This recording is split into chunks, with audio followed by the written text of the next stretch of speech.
함께 일어나서 하나님 말씀이 있습니다. 마태복음 9장 14절부터 17절 말씀입니다. 마태복음 9장 14절부터 17절 말씀입니다. 같이 한 목소리로 같이 읽겠습니다. 시작. 그때에 요한의 제자들이 예수께 나와 이르되 우리와 바리새인들은 금식하는데 어찌하여 당신의 제자들은 금식하지 아니하나이까? 예수께서 그들에게 이르시되 혼인집 신랑과 함께 있을 동안에 슬퍼할 수 있느냐? 그러나 신랑을 빼앗아날 일이 있으리니 그때에는 금식할 것이니라. 생배 조각을 낡은 옷에 붙인 자가 없나니 이는 기운 것이 그 옷을 당기어 헤어짐이 더하게 됨이요, 새 포도주를 낡은 가죽 부대에 넣지 아니하니 그렇게 하면 부대가 터져 포도주도 쏟아지고 부대도 버리게 됨이라. 새 포도주는 새 부대에 넣어야 둘이 다 보존되느니라. 아멘.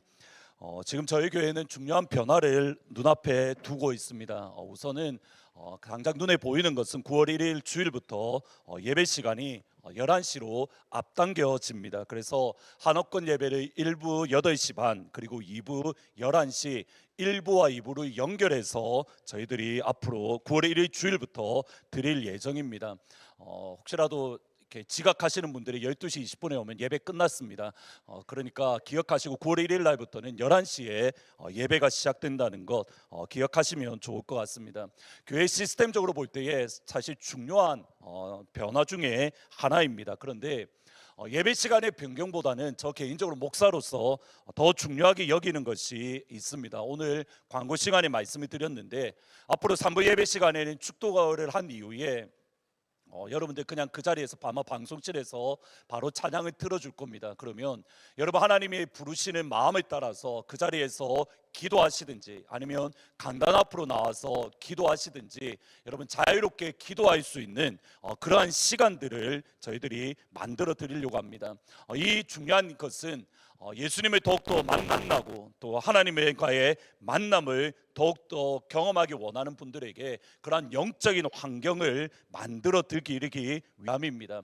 1분도 좋고 또 10분도 좋고 또 1시간을 하셔도 괜찮고 하나님이 여러분에게 부어주시는 은혜를 따라서 자유롭게 하나님 앞에 기도하는 시간을 가지시면 좋겠습니다. 핵심은 뭐냐면 우리가 주일 예배를 모두 드리고 나서 내가 일주일 동안 하나님 앞에 해야 될 모든 것들이 끝났다, 하나님 안녕히 계십시오, 일주일 후에 다시 만나겠습니다가 아니라 주일 예배를 시작으로 해서 더욱더 하나님 앞에 가까이 나아가고 예수님을 더욱더 갈망하고 하나님의 은혜 안에 거하는 것, 성령님을 더욱더 깊이 경험하는 것, 그것이 축도가 마치고 여러분들이 자유롭게 기도하는 그 시간을 갖는 것.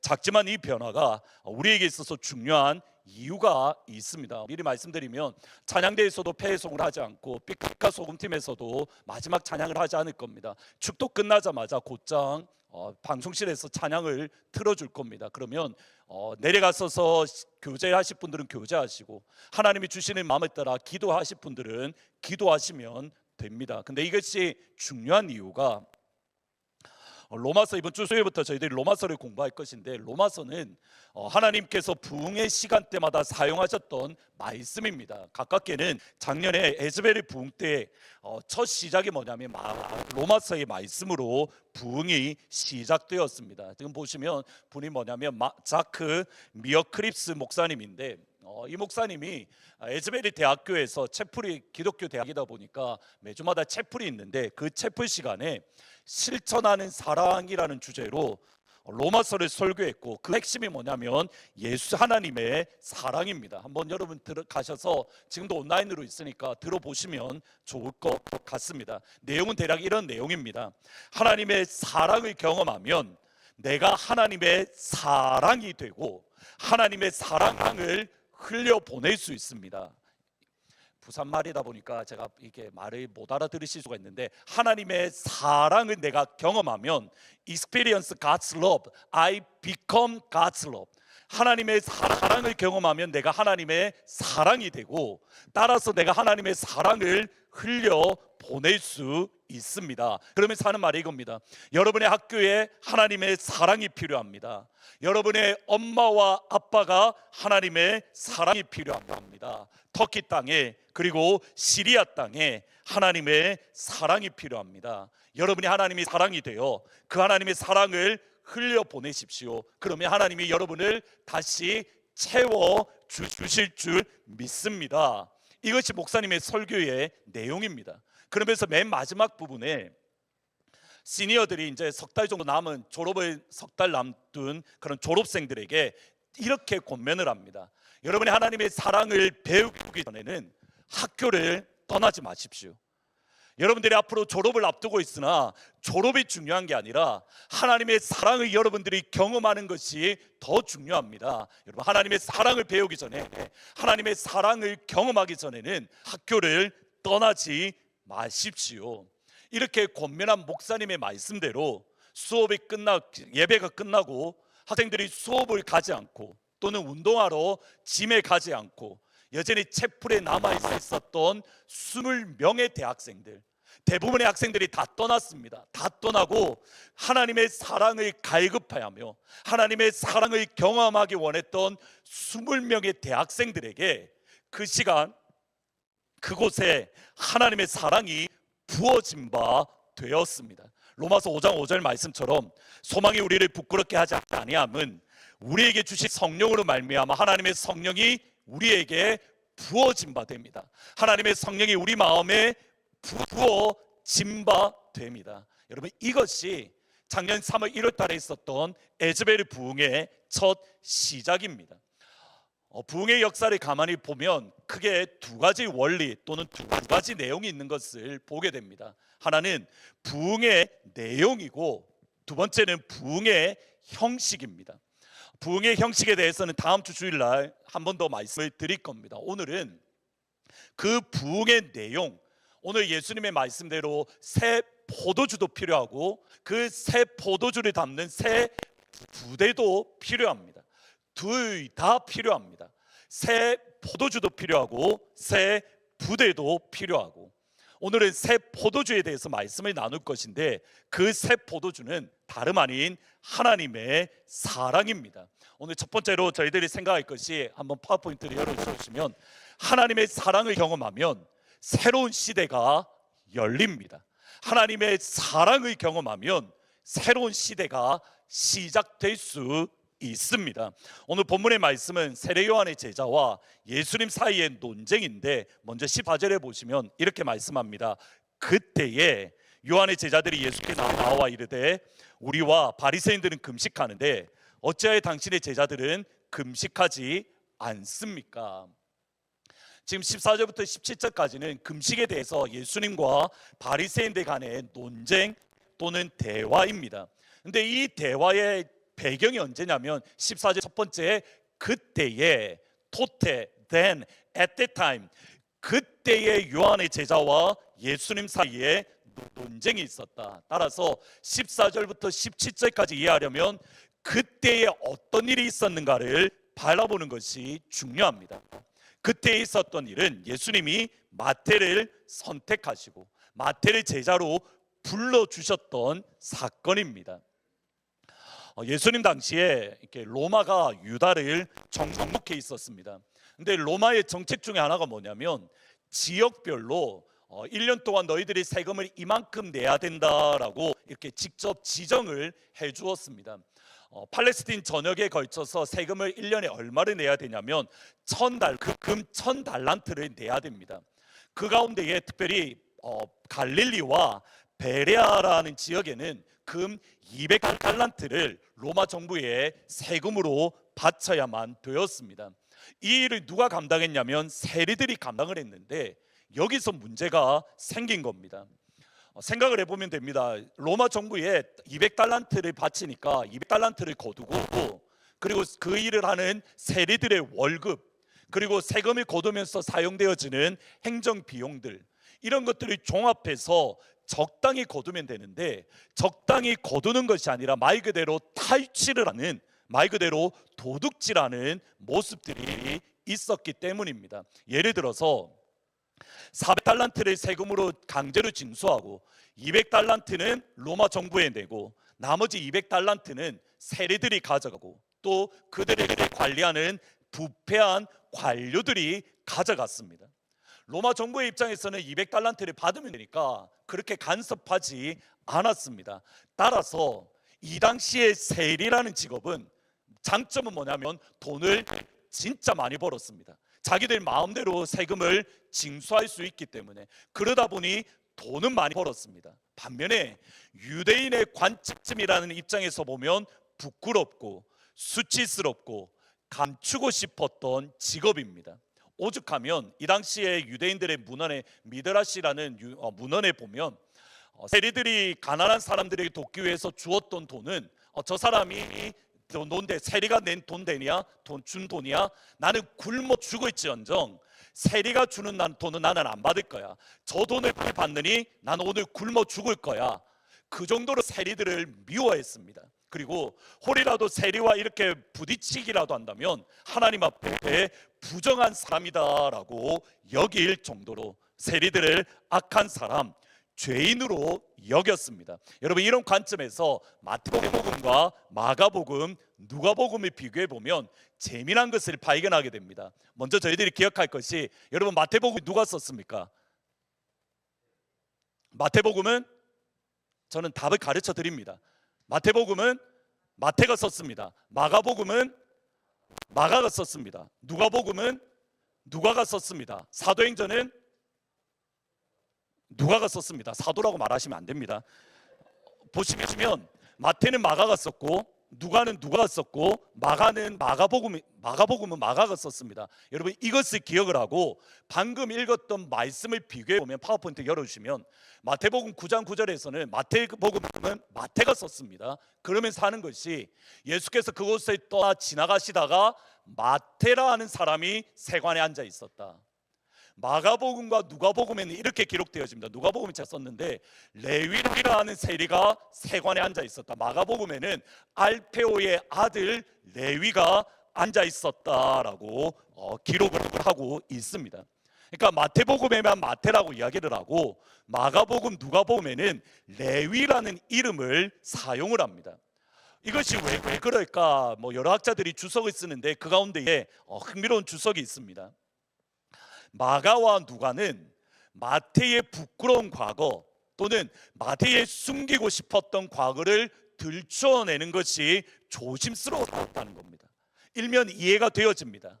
나의 허물, 나의 과거라면 이야기를 그래도 할 수 있을 건데, 다른 지도자들의 부끄러움, 그러니까 그 당시 교회 지도자였던 초대 교회를 이끌어갔던 리더의 과거의 잘못된 것을 드러내는 것을 조심스러웠고, 잘 알려지지 않은 레위라는 이름을 대신 사용했다는 겁니다. 레위라는 말을 쉽게 말하면 이렇습니다. 김씨가 앉아 있었다, 또는 이씨가 앉아 있었다, 이 말과 똑같은 겁니다. 성만 이야기하다 보니까 그 사람이 누구인지 정확하게 알지 못하는 겁니다. 누가 그랬다는 겁니까? 마가와 누가가 영적 지도자의 권위를 세워주기 위해서 그의 이름을 감추었습니다. 반면에 마태는 분명히 부끄럽고 숨기고 싶고 그가 알리고 싶지 않습니다. 그런데 나의 허물이니까 마태가 마태복음을 기록하면서 마태가 세리에 앉아 있었다라고 자기 스스로 고백할 수 있었던 겁니다. 마태는 분명히 예수님을 만나기 전에 죄인입니다. 예수님을 만나기 전에 부끄러운 삶을 살았습니다. 그리고 예수님이 마태를 용서하셨습니다. 나 같은 죄인을 용서하셨고, 용서하실 뿐만 아니라 예수님의 제자로 하나님의 나라를 위한 하나님 나라의 동력자로 마태를 불러주셨습니다. 마태에게는 그 은혜와 감사와 감격이 마음 깊은 곳에 가득했던 겁니다. 여기에 복음의 핵심이 있습니다. 복음이 무엇인가를 알려면 누구를 보면 되는 겁니까? 마태를 보면 됩니다. 오죽하면 마태의 이 사건을 마태, 마가, 누가 세 복음서에 모두 다 기록하고 있는 겁니다. 마태를 부르셨던 예수님을 바라보면 복음이 이것이구나. 마태를 부르신 예수님을 바라보면, 또는 마태의 지나간 삶을 보면 십자가의 능력이 이것입니다. 하나님의 사랑이 이것입니다. 마태를 바라보면 하나님의 사랑을 알 수 있습니다. 마태를 바라보면 십자가의 능력을 알 수 있습니다. 그러기에 마태, 마가, 누가 모두 다 마태의 삶을 이야기했던 겁니다. 그리고 이 삶이 여러분들의 삶이 되기를 주의 이름으로 축원합니다. 복음의 능력을 알기를 원합니까? 내 삶을 보십시오. 십자가의 능력을 알기를 원합니까? 나의 삶을 보십시오. 나는 분명히 죄인입니다. 나는 부끄러웠습니다. 그러나 주님이 나를 불러주셨습니다. 십자가의 능력이 나를 변화시켰습니다. 하나님의 사랑이 나를 새롭게 했습니다. 여러분의 삶이 복음이 될 수 있기를, 믿지 아니하는 이들에게 저 사람의 삶을 보십시오. 저 집사님의 삶을 보십시오. 목사님의 삶을 보십시오. 저 삶이 복음의 삶이고 하나님의 사랑의 삶입니다. 마태를 향한 바리새인과 예수님의 태도가 다릅니다. 다시 여기서 중요합니다. 마태를 바라보는 바리새인들은 비난합니다. 책망합니다. 마태를 고소합니다. 마태복음 9장 11절에 보시면 이렇게 말합니다. 바리새인들이 보고 그의 제자들에게 이르되 어찌하여 너희 선생은 세리와 죄인들과 함께 잡수시느냐. 여러분, 이 말은 죄인과 함께 식사하는 예수님을 비난하는 말이지만 그 이면에는 누구를 욕하는 겁니까? 마태를 욕하는 겁니다. 저 마태는 죄인인데 어떻게 식사를 같이 할 수 있습니까? 마태는 나라를 팔아먹은 반역자인데 당신이 어떻게 식사를 같이 할 수 있습니까? 하나님을 모르고 하나님을 무시하고 하나님을 조롱하는 사람이 마태인데 어떻게 당신이 그와 함께 식사를 할 수 있습니까? 여러분, 바리새인들의 고소, 바리새인들의 비난 정당합니다. 마태가 분명히 잘못했습니다. 마태가 분명히 부끄러운 삶을 살았습니다. 마태를 향한 바리새인들의 비난 또는 세례 요한의 제자들의 비난은 정당합니다. 맞습니다. 그런데 그 똑같은 마태를 바라보는 예수님의 반응은 전혀 다릅니다. 똑같은 마태를 바라보는 예수님의 반응이 복음의 핵심입니다. 마태복음 9장 12절 13절 같이 한번 읽어보십니다. 시작. 예수께서 들으시고 이르시되 건강한 자에게는 의사가 쓸데없고 병든 자에게라야 쓸데있느니라. 너희는 가서 내 긍휼을 원하고 제사를 원하지 아니하노라 하신 뜻이 무엇인지 배우라. 나는 의인을 부르러 온 것이 아니요 죄인을 부르러 왔노라 하시니라. 보셔야 됩니다. 예수님의 반응이 뭐냐면 예수님을 지금 비난했습니다. 따라서 아니야, 나는 그런 뜻이 아니야. 예수님 스스로를 변호하지 않습니다. 예수님은 누구를 변호하고 계십니까? 마태를 변호하고 계십니다. 여러분, 예수님의 말씀을 잘 보셔야 됩니다. 마태가 잘했다, 마태가 온전하다, 마태가 바르다 그렇게 말씀하지 않습니다. 예수님의 말씀을 정확히 보면 이렇습니다. 병든 자에게야. 예수님의 평가도 마태를 바라보면 영적으로 병들었습니다. 나는 죄인을 부르러 온 것이 아니다. 예수님이 보기에 마태는 분명히 죄인입니다. 영적으로 병들었고 죄인인 마태를 사람들은 비난합니다. 사람들은 손가락질합니다. 예수님은 영적으로 병들었고 죄인인 마태를 사랑하고 안아주십니다. 분명히 그가 죄인이야. 그러나 하나님의 긍휼하심을 입었어. 그가 영적으로 병든 것이 사실이야. 그러나 내가 그를 나의 제자로 불렀고 내가 그를 나의 제자로 선택했어.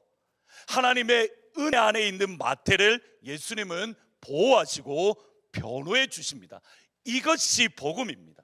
모든 사람들이 손가락질하고 모든 사람들이 비웃고 모든 사람들이 조롱하고 모든 사람들이 깔보고 우리 예수님은 그 사람을 보호해 주시고 그 사람을 변호해 주시고 하나님의 사랑받는 자녀임을, 내 눈에 보석같이 존귀한 자녀임을 예수님은 그 마태를 끌어 안아 주시는 겁니다. 이것은 마태에게만 경험한 것이 아닙니다.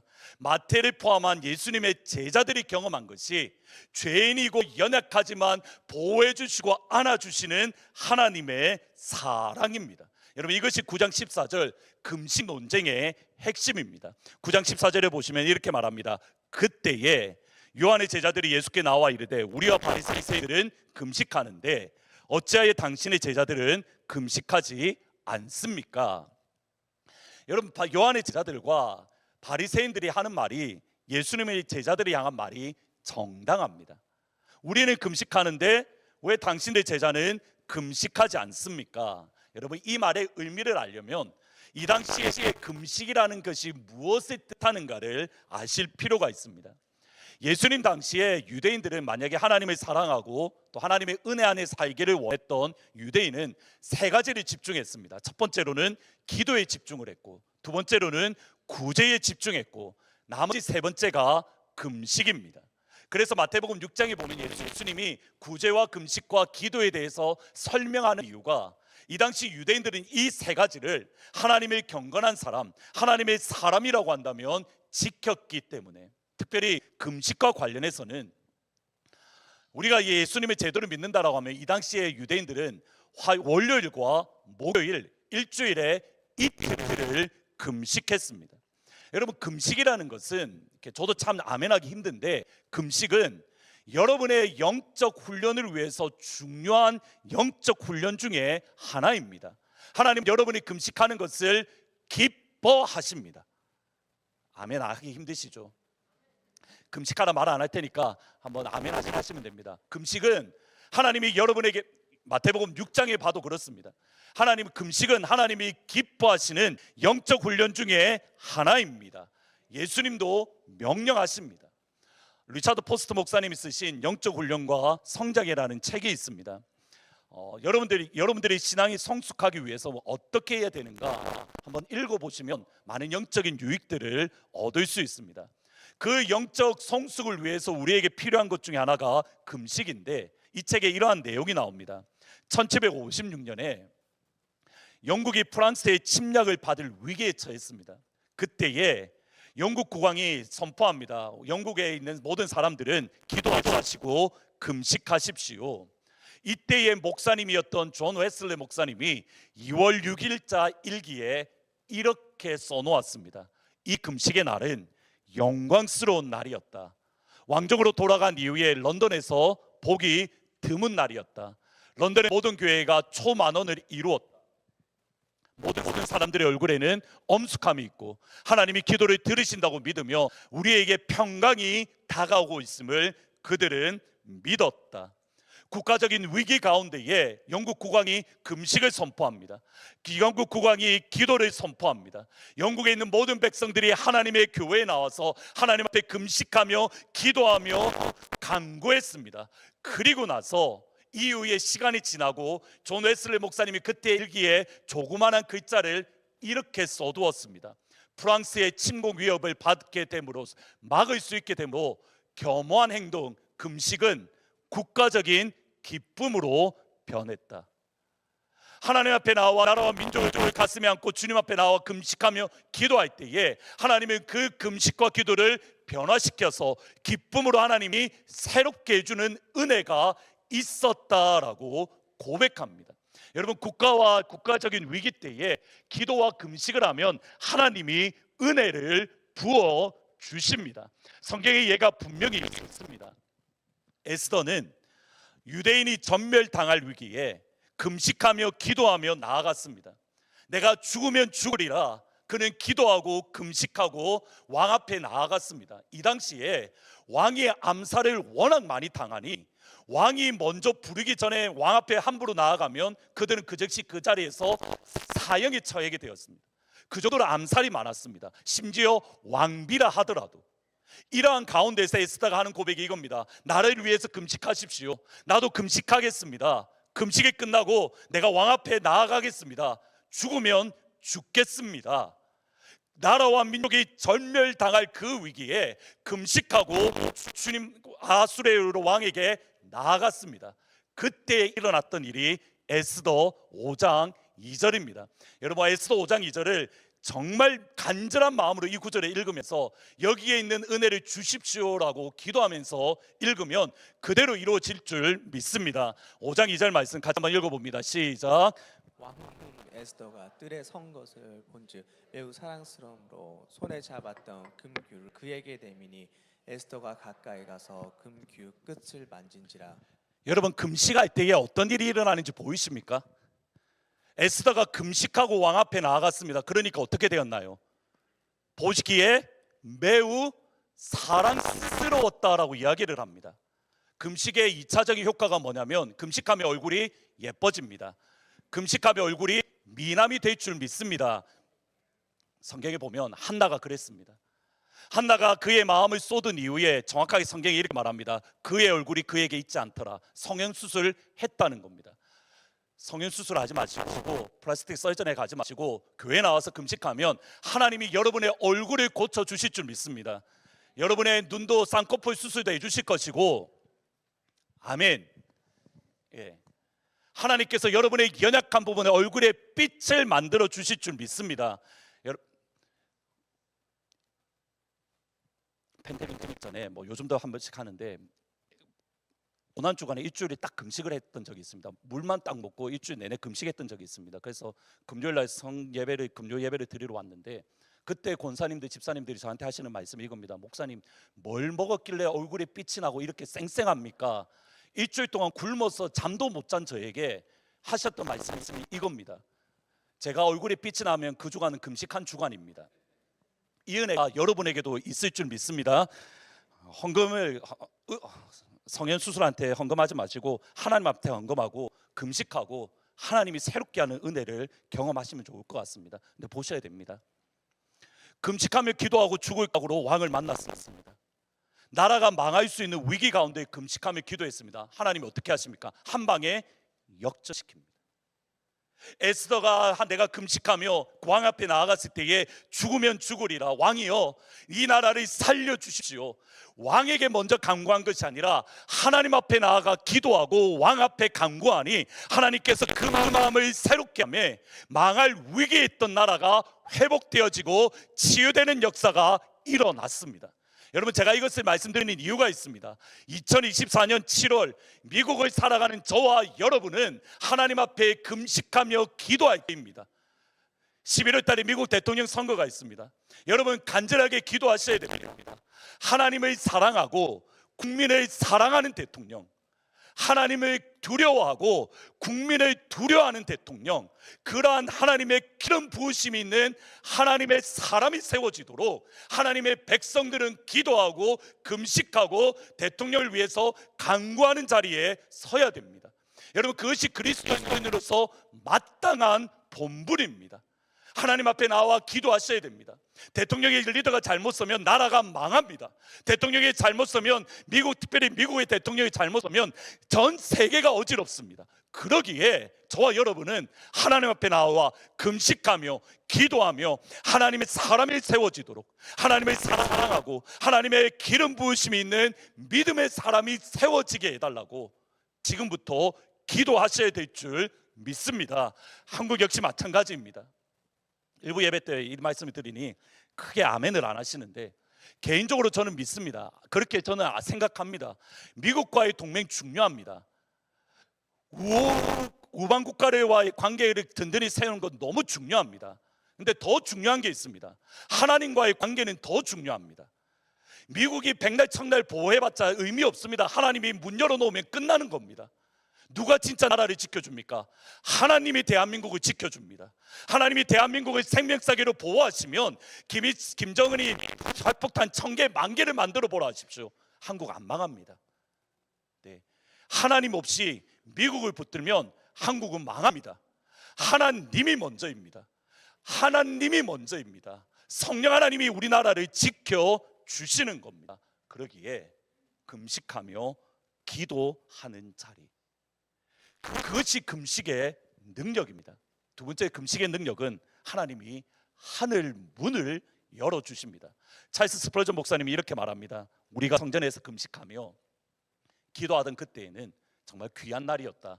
하늘 문이 그렇게 열린 적이 없었고 우리의 마음이 하나님의 영광에 다가갔던 적이 없다. 언제요? 개인적으로 금식할 때가 아니라 하나님의 백성들이 하나님의 성전에 모여서 함께 금식하며 함께 기도할 때에 하나님께서 어떤 문을 열어주셨다는 겁니까? 교회에 있는 하늘의 문을 활짝 열어주셔서 그 자리에 참석한 하나님의 백성들에게 하나님의 영광을 부어주신 겁니다.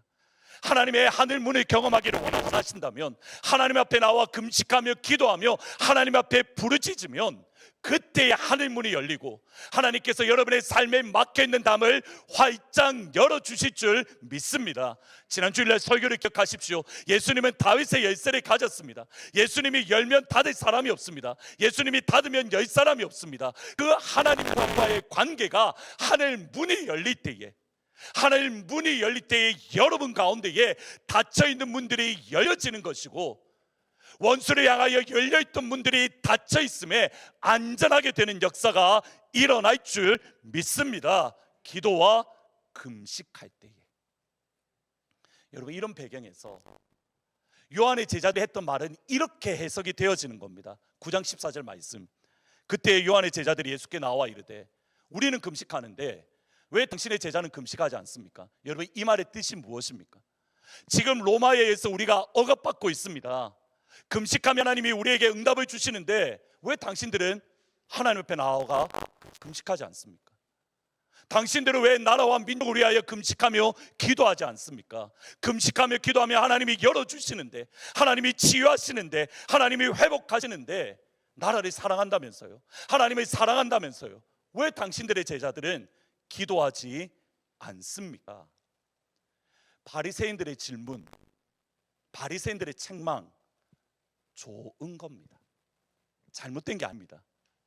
하나님 보시기에 맞는 내용들이 있습니다. 분명히 예수님의 제자들이 금식하지 않았습니다. 주일날에도 배고프면, 주일날에 원래 밥을 못 먹게 돼 있는데 배고프니까 지나가다가 다 뜯어 먹습니다. 하나님의 말씀을 어겼던, 하나님의 말씀에 순종하지 않는 모습들이 분명히 제자들에게 있습니다. 성숙하지 않은 세대입니다. 나라와 민족을 위하여 기도하지 않습니다. 하나님의 말씀에 순종하지 않습니다. 바리새인들은 순종합니다. 그 바리새인들이 예수님의 제자들이 책망합니다. 비난합니다. 그리고 우리 예수님은 똑같이 바리새인들과 함께 예수님의 제자를 비난하는 게 아니라 이 사람들은 내 사람이야, 이 사람들은 나의 제자야.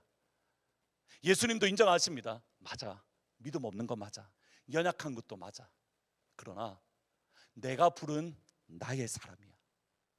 하나님의 긍휼을 입었던 사람이고 나 앞에 보석 같은 존재야. 하나님의 사랑이 그들 가운데에 있다는 것, 이것이 예수님의 제자들이 경험했던 하나님의 사랑입니다. 죄를 짓지 않는다는 게 아닙니다. 넘어지지 않는다는 게 아닙니다. 죄를 짓고 넘어지고 실수합니다. 사람들은 비난합니다. 예수님은 우리를 보호해 주시고 예수님은 우리를 변호해 주십니다. 그 하나님의 사랑이 저와 여러분에게 가득 임하기를 주의 이름으로 축복합니다. 그 사랑을 경험하면 새로운 날이 시작됩니다. 여기서 한 걸음 더 나가야 됩니다. 두 번째로, 누구의 영이 나를 통해 역사하고 있습니까? 누구의 영이 나를 통해 역사합니까? 스가랴 3장 1절 3절 말씀 같이 한번 읽어보십니다. 시작. 대제사장 여호수아는 여호와의 천사 앞에 섰고 사탄은 그의 오른쪽에 서서 그를 대적하는 것을 여호와께서 내게 보이시니라. 여호수아가 더러운 옷을 입고 천사 앞에 서 있는지라.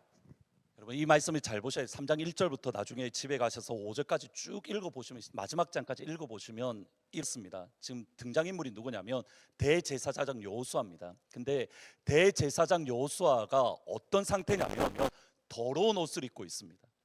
더러운 옷을 입고 있습니다. 근데 그 더러운 옷의 4절은 뭐라고 이야기하냐면 죄가 있다고 이야기를 합니다. 그러니까 더러운 옷을 입었다는 것은 대제사장인 여호수아가 죄로 오염되었다라는 뜻입니다. 이것은 객관적인 사실입니다. 하나님께서 그렇게 말씀하셨기 때문에. 대제사장 여호수아는 더러운 옷을 입고 그는 죄로 더럽혀졌습니다. 이때에 사탄이 어떻게 이야기를 합니까? 사탄이 대제사장의 여호수아를 대적했다. 그 말은 여호수아가 죄를 지었습니다. 하나님, 여호수아가 악을 행했습니다. 하나님, 여호수아가 죄를 지었습니다.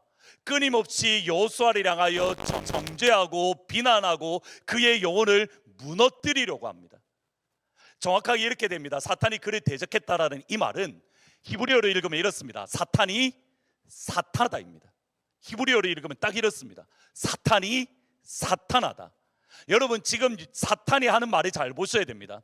대제사장이 죄를 지었고 그 죄를 지은 제사장을 향하여 사탄이 당신 죄를 지었잖아, 당신 더러워졌잖아, 당신은 더러운 옷을 입고 있잖아. 사탄이 잘못한 게 아닙니다. 사탄은 객관적인 사실을 이야기하고 있습니다. 여기에 대해서 하나님은 어떻게 반응하시냐? 2절과 4절입니다. 같이 한번 2절과 4절 말씀 같이 있습니다. 시작.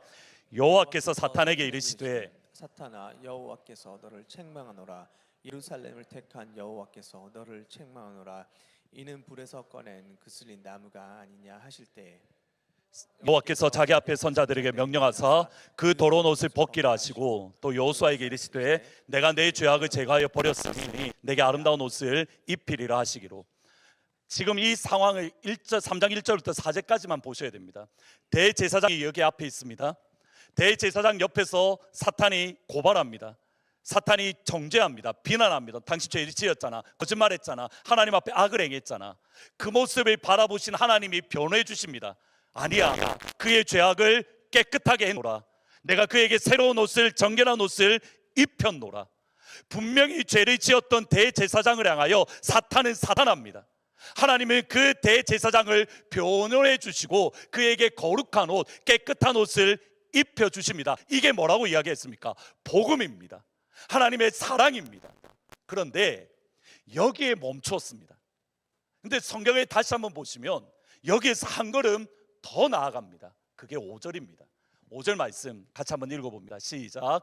내가 말하되 정결한 관을 그의 머리에 씌우소서 하매 곧 정결한 관을 그 머리에 씌우며 옷을 입히고 여호와의 천사는 곁에 섰더라. 여러분 여기서 내가 말한다라는 것은 나는 누구인가요?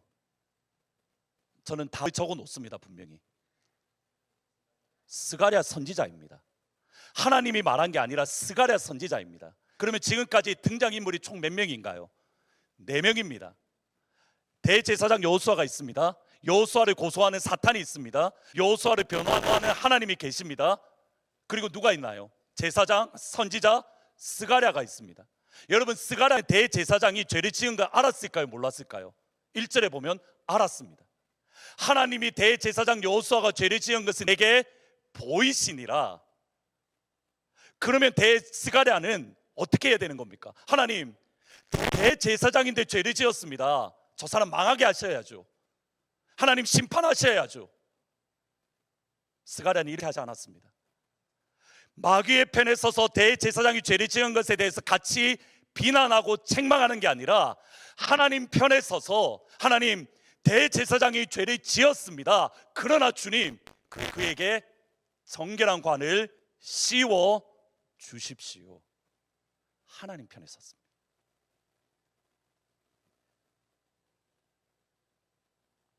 여기까지 나아가는 것.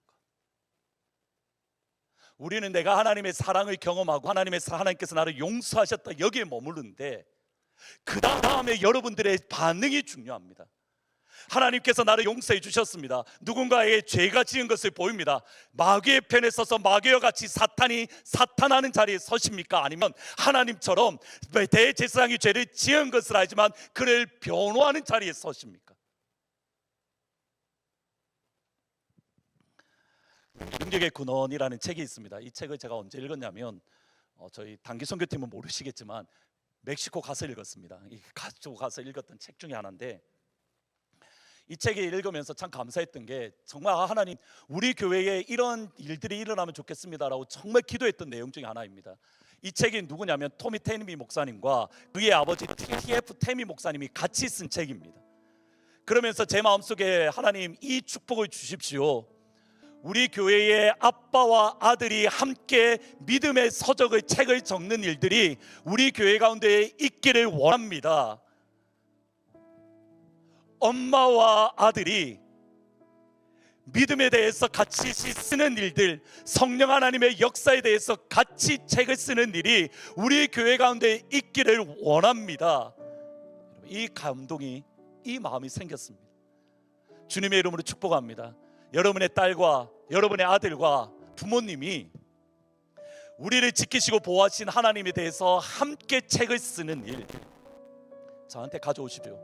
제가 최고의 추천사를 제가 쓰면 안 볼 거니까 제가 아는 진짜 유명한 목사님들이 다 불러다가 제가 추천서 써달라고 할게요. 이동호 목사님 추천서도 써달라고 할 거고, 모르지만 이메일로 아는 뭐 이찬수 목사님, 여러분들이 원하는 최고의 목사님들께 추천서 써달라고 할게요. 그러한 일들이 있기를 축복합니다. 근데 여기에 이런 문장이 있습니다. 같이 한번 읽어보면 좋겠습니다. 같이 있습니다. 시작. 사탄이 성도들을 고소하는 검사이고 예수님이 성도들의 변호사라면 당신은 어느 쪽과 더 잘 맞는가? 당신의 현재를 보호한다면 예수의 영이 당신을 통해 역사한다. 만일 당신의 형제를 고소하면 누구의 영이 당신을 통해 역사하겠는가? 집사님 G 코드로 쳐주세요. 아까 A 코드 쳤다가 너무 힘들었습니다. 여러분 지금 다시 한번 열어주시겠습니까? 지금 제가 드렸던 말씀의 딱 그 내용입니다. 누군가가 넘어진 것을 바라볼 때에 항상 하늘에서는 이런 일이 일어납니다. 마귀인 사탄은 그 사람을 향하여 사탄하고 있습니다. 하나님은 어떻게 하시나요? 그를 변호하고 계십니다. 여러분들의 선택이 이제 그 다음의 선택입니다. 죄 지었고 넘어지고 악을 행했지만, 그러나 그를 향하여 하나님처럼 보호하고 변호하는 자리에 서면 여러분 안에는 누구의 영이 역사하는 건가요? 예수의 영이요. 분명히 죄를 짓고 넘어졌습니다. 여러분들이 그 죄를 짓는 것을 바라보면서 여러분들도 그를 향하여 비난합니다. 책망합니다. 불평합니다. 원망합니다. 여러분 안에 누구의 영이 역사하나요?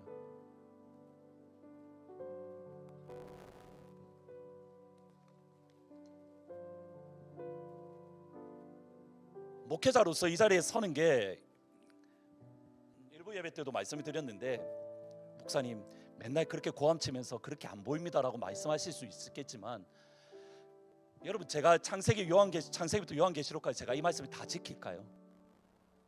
넘어집니다. 설교할 때 하나님 나도 못하는 거 이거 어째 하라고요 할 때가 많습니다. 마귀가 공격합니다. 하나님 저 죄를 지었잖아요. 그럼 하나님이 이렇게 말씀하시죠. 내 아들아. 여러분 새벽 때마다 이 새벽에 4시 5시에 나와서 기도하는데 또 거의 비슷한 기도입니다. 많이 있습니다. 하나님 또 넘어지는데 이거 어떻게 설교합니까? 내 아들이야. 내 사람이야. 여러분 그 모습을 바라보면서 여러분은 누구 자리에 서겠습니까? 마귀의 편에 서서 마귀와 같이 고발할 수가 있습니다. 하나님 편에 서서 하나님 그럼에도 불구하고 하나님이 세우신 존귀한 자입니다라고 하나님 편에 설 수 있습니다. 우리 교회가 하나님의 영이 역사하는 교회가 되기를 주의 이름으로 축원합니다. 분명히 넘어집니다. 실수하는 사람들 많습니다. 죄를 짓기도 합니다. 여러분 그것이 보일 때에 마귀의 편에 서서 사탄이 사탄하는 자리가 아니라 하나님의 영이 우리 가운데 역사하심에, 하나님 그럼에도 불구하고 하나님의 사람입니다. 하나님 보시기에 존귀한 자입니다. 여러분 이것을 해야 될 중요한 이유 중에 하나는 여기에 있습니다. 여러분들이 한 대로 하나님이 여러분을 대하십니다. 내가 평안을 빌면 평안이 그 가운데 임할 것이고, 네가 평안을 빌지 않으면 그 저주가 너에게 올 거야. 이 땅 가운데 완벽한 사람은 없습니다. 내 생각과 다른 사람들입니다. 옳고 그르고 성경에 맞고 그러고가 아니라 심지어는 내 생각과 다르다는 것 때문에 우리는 비난하고 비평하고 고발합니다. 그때 누가 여러분의 마음에 누가 있다는 겁니까? 누가 역사한다는 겁니까? 기억하셔야 됩니다. 이거는 제가 시간이 없어서 여기서 설교를 끝냈지만 부모님과 자녀 사이에도 똑같이 적용되어집니다. 부모 면허라는 책이 있습니다. 그 책에 딱 이렇게 말을 합니다. 한국의 부모님들은 특별히 애가 마음에 안 든답니다. 미국 분들보다 못하는 것만 보인답니다. 그때 부모님이 가지는 마음이 이겁니다. 야, 나는 너를 위해서 이 모든 것들이 다 해주었는데 너는 왜 정신 못 차리고 이 모양이야? 이게 부모님이 자녀를 향해서 가지는 마음의 일반적인 내용이랍니다. 그러면서 아이의 마음이 무너진답니다. 넘어지지요. 학부모가 아니라 그래서 부모가 되라고 말합니다. 학부모가 아니라 부모가 되라. 여러분, 이것은 교회에도 적용되어집니다. 여러분의 가정에도 이 말은 적용되는 것이고, 교회에도 적용되는 것이고, 여러분의 직장에도 적용되는 것이고, 나라와 민족에도 적용되는 겁니다. 주의 이름으로 축복을 받습니다. 하나님의 사랑의 영이 우리 안에 역사하는 은혜가 날마다 있기를, 새로운 시대가 다가오는 이때에 사탄의 영이 아니라 하나님의 영이 우리 안에 역사하기를 주의 이름으로 축원합니다. 하나님의 사랑이 영원히 우리와 함께할 줄 믿습니다.